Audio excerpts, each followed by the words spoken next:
कोण गाव ना शेत आहे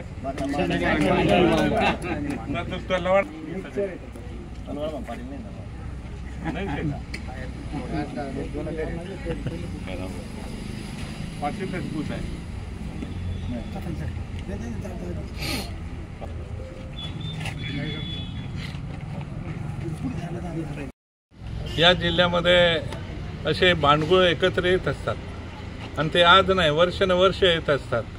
कधी त्यांचे वडील येत असतात, कधी त्यांची पोरं येत असतात. आता हे सर्व जनतेला माहीत आहे नंदुरबार जिल्ह्यातील की या जिल्ह्याच्या विकासासाठी कोण काम करतं कोण काम करत नाही.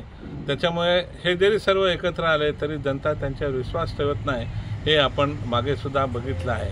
कसं आहे की त्यांना या राजकारणामध्ये भरीव असं यश मिळताना दिसत नसल्यामुळे त्यांना निश्चितपणानं एकत्र आलं पाहिजे असं वाटतं.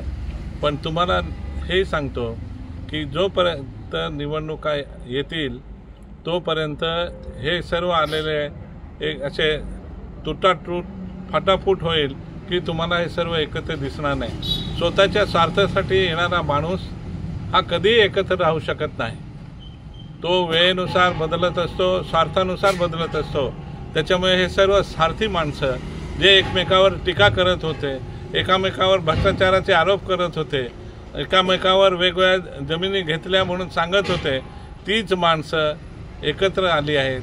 एकमेकावर आरोप करणारी माणसं आलेली आहे, स्वार्थासाठी आलेली आहे. त्याच्यामुळे निश्चितपणानं ते वेळोवेळी त्यांचा स्वार्थ बघितल्यानंतर त्यांच्यामध्ये सर्वांमध्ये ताटातूट होईल हे निश्चितपणानं ठरलेलं आहे. नीतीने हे ठरवूनच दिलेलं आहे.